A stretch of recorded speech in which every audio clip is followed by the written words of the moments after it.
if you could give a little context about why this investigation and this journey were so important to go on right now in the context of the trans rights movement. Here's your mic. I'll take your vote. Don't forget to vote. You can't vote. No, I haven't voted yet. Well, the trans rights movement is as essential then as it is now. So far this year alone, there have been 11 murders as of May 1st. We called ADP to find out if there have been more, but our lives matter. Everybody's lives matter. And it was a journey for me. Every time I see the movie, it's an emotional roller coaster because I knew these people, I lived with them. They helped me out when I wanted to place trans women in shelters because there were no shelters for trans people in New York City at the time. Now they're letting us in slowly but surely, but at the same time, it's hard to live in New York City as a trans person. I just came from a panel discussion, and excuse my expression, same shit, different city. Thank you. And David, this is after How to Survive a Plague, another film that is using a historical story of injustice and also inspiration as to how to fight that injustice. I wondered if you could speak a little about how you, as a filmmaker, kind of look back to look forward. I guess my mission as a filmmaker and as a storyteller is to tell particularly LGBTQ queer stories about people and movements that have changed our larger culture. And I find that leaders like Sylvia and Marsha have been so uncelebrated over the years that they have become, as the minister says at Sylvia's funeral, pure myths in a way. That the idea of what they actually accomplished and what the legacy of the movement that they created and gave to us and how that changed the reality of our lives today is something that I'm dedicated to try and to tell in ways that canonize these stories as being kind of major human accomplishments.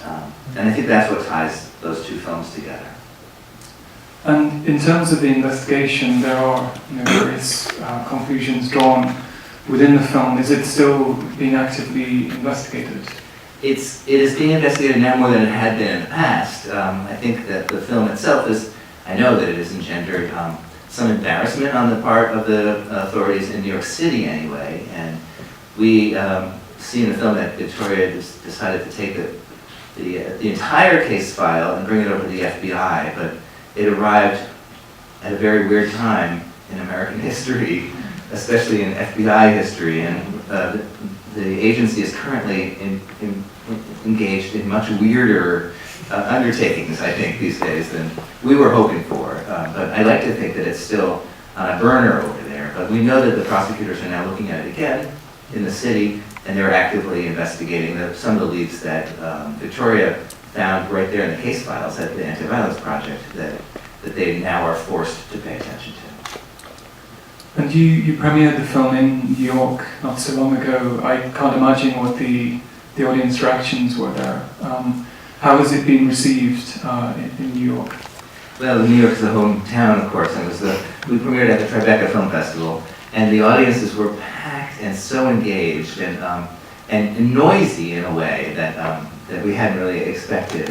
And we heard great laughter here tonight at the kind of the funny parts, and it's important even for a story as kind of emotionally heavy as this one is to have the recognition that humanity is much more complicated than that and can be very light and joyous. But in the city, and we did 4 smaller screenings there because the venues are relatively small. The embrace by the community was entire, so it felt really wonderful. And I think you agree. Yes, I agree. And to tell you guys, silence has a lot of value.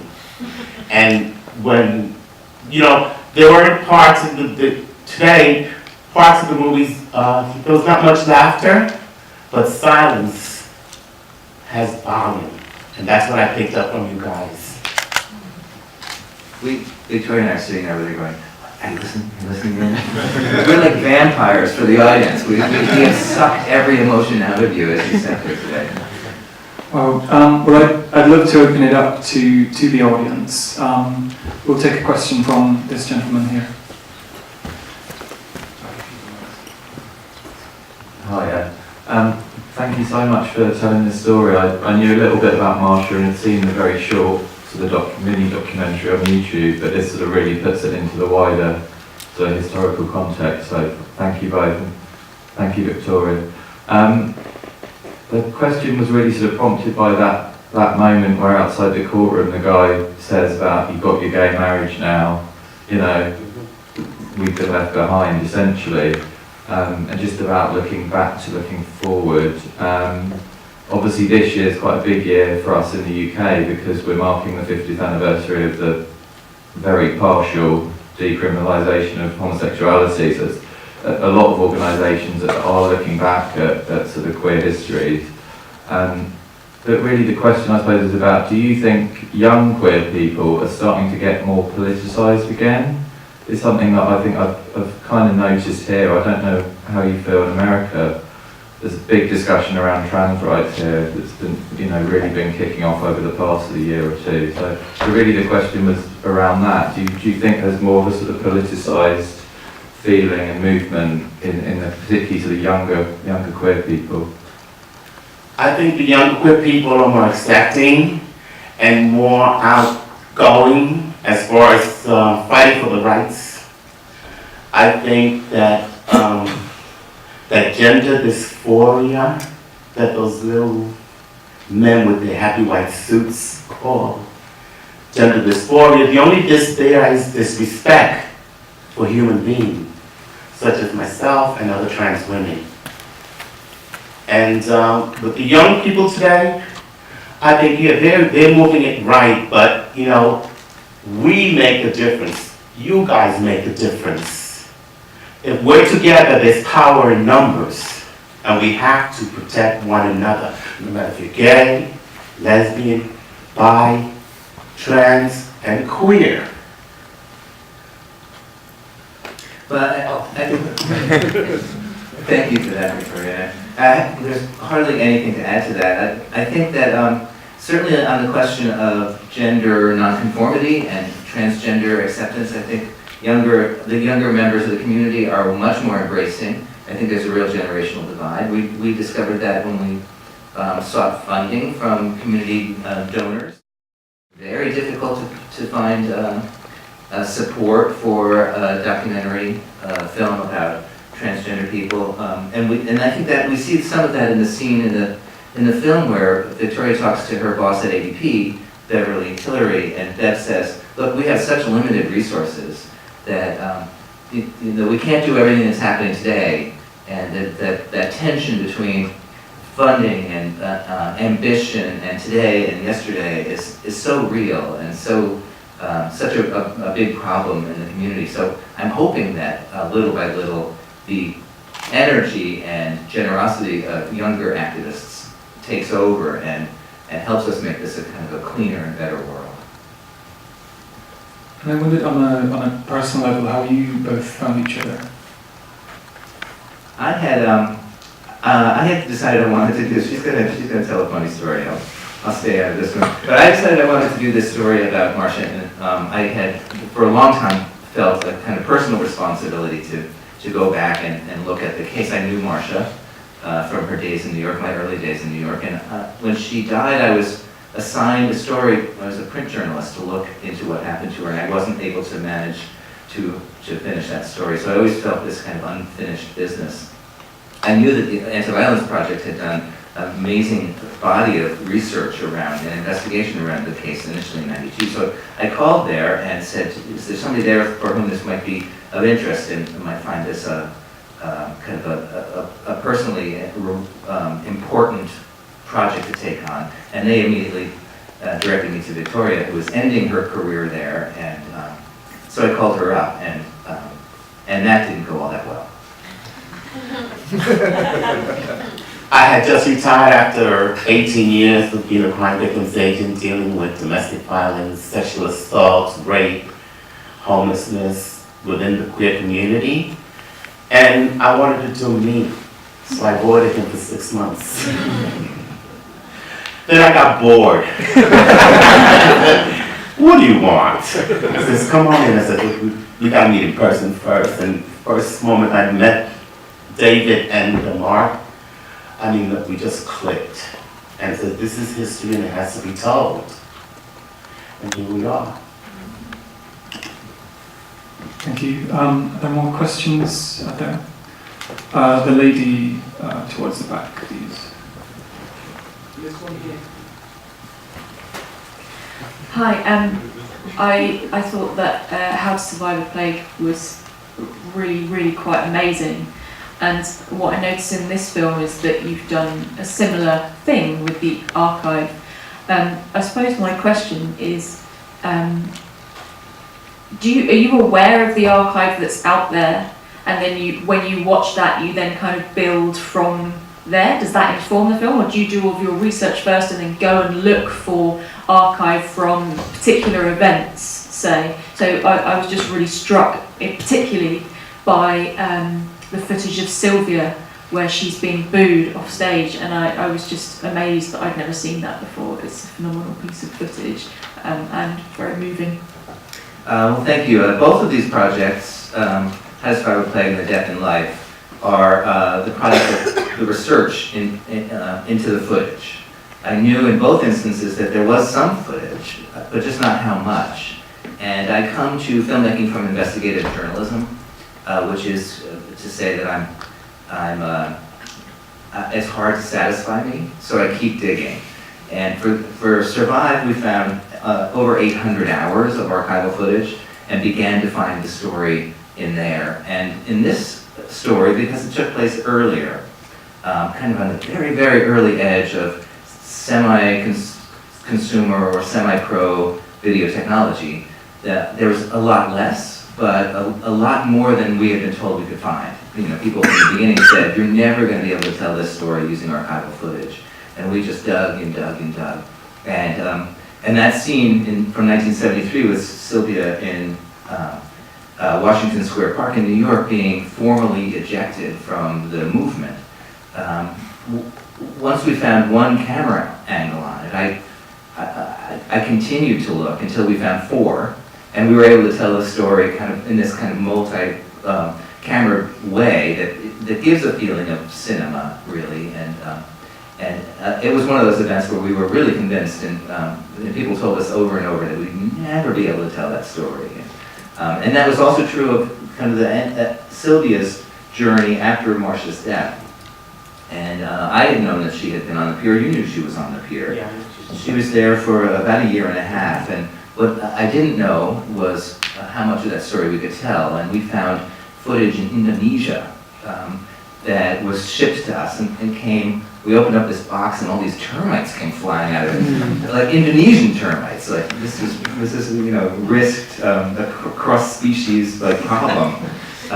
But there was enough footage in there, and remarkable footage of this intensely close-up, intimate kind of self-narration of that chapter in her life. And that's when we realized that Sylvia's story and Marsha's story was really a love story. And we learned that from the archive. So I guess the answer is I wait until the story appears in that old footage to understand what it is. There's another question down here at the front. If you've got a question in the front, you have to wave because we're a bit blinded by the lights here. Hi. First I have to say thank you to both of you. I think there's a lot of people that need to see this film. I just want to make a quick statement, and then there's a question for both of you now, but with Mike. Firstly, I think why it's essential is the fact that you are showing not just the class aspect, but the race aspect. I noticed that you weren't explicit in it. I mean, the archive footage and how you filmed it just made that explicit in and of itself. But also as well, in terms of this sort of myth, there's a lot of myths we're dealing with here, the myth of the unsympathetic black family in relation to transgendered issues, which you reflected the different narrative. I have to say about the importance, Victoria, of you being witness. I think that's incredibly important in terms of the role that you've played. I'm just curious for you, bearing in mind what you've been exposed to personally and professionally, was there anything during the making of this film that still surprised you, that took you aback either in a negative or positive way? And yeah, I've got a question. This has been, and I hate to use the word because everybody's amazing, but it has been an amazing experience to me because I relived my youth. And just to go back, look at the archives, look at the films, see myself kissing Coco with Sylvia around me, knowing Sylvia, working with her, asking for help from her. Some of the ladies that you saw in Training House, I have placed there with the help of Sylvia, Randy, and Chelsea. And they've always accepted the people that I sent to them. Otherwise, it would have been the streets. And God knows what would have happened to those young girls in the street. So, like, it was good work that was being done then. It's still needed now. That's why I wear this shirt. We make a difference. You have to get out there. Stick together. I promised Sylvia on the dying bed, she said, we are our own worst enemy. But try to keep the community together because there's power in numbers. And if we have the numbers to show it, we can change the climate. We can change what's happening to our community. But it's a big community, it's a strong community, and the more power we take to ourselves, we can just change the future. I'm going to remind you of one thing that did surprise you. Because Victoria was a contemporary of Sylvia's and Marsha's, and she was at the Stonewall, the night the Stonewall riots began, she knew the people. She knew Ed Murphy, who appears in the film as the mafia associate who was running the festival. She knew those folks. She knew Ed Murphy, and and it was a surprise to me to learn all that mafia stuff, really, but not to Victoria. However, when I got through the Freedom of Information Act, I was able to get a huge stack of documents from the FBI file for Ed Murphy, and just watching Victoria's face as she read over Ed Murphy's long life of crime was just, that did surprise you, you have to admit it. No, it did surprise She was me. hooting. Oh my God, he was such a nice guy. So David, I've just got a quick question for you. So over here, Victoria, Sylvia's, and Marsha's voice they were all so strong. How did you manage to strike a balance within such a 2 hours between their experiences and their voices? Because it felt like it's more than one person's story, but obviously through the lens of Marsha. Well, you know what? We, at the very beginning, I wanted to use the language of genre in a way to try to tell this story. So, yeah, there's the kind of the noir aspect of it and the whodunit aspect, and it became apparent as the filming went on that what happened to Marsha wasn't, to understand what happened to Marsha is not to solve this case. To understand what happened to Marsha was to understand the condition and the general systemic violence and repression and prejudice that the community faced then and still faces. So I wanted to make sure that we balanced kind of three storylines: what they accomplished, and why we should know them because of what they gave us and what we inherited from them, and what their lives were like, and what might have happened with Marsha, and in the context of where we are today, and I think that was the really delicate part of the balance, to make sure that we don't focus too much on the whodunit without trying to understand the why it happened and why it's important that we address all the elements of the institutions that were responsible for it. We have time for one further short question. right down here at the front. There's one. Donald Trump, for or against? What do you call a fart in England? A Trump. But it's worse if the other guy gets in. So we got to deal with what we have now. Pence, conversion therapy. Well, I converted. And you know, we're all terrified, and I think the whole world is terrified about what's happening. It was very particularly frustrating for the LGBT community to watch as he put together his cabinet. Every one of the members of his cabinet has a kind of uniquely passionate opposition to all of the progress that we've made in the last 25, 30, 40 years. And we couldn't have anticipated that we'd be at a watershed like this. One likes to think advances are permanent. So it's really unclear how things are going to play out. But one of the real tension points that the administration is using is around transgender rights, and that became a real rallying cry in the election. And it's the idea that the previous administration had declared a federal policy to ridiculously necessary to say that transgender people have a right to public access to public accommodations, bathrooms and the like, and that was immediately one of the very first things that the administration rolled back. So it's going to require a ton of vigilance, but we still have really no idea where it's going to go.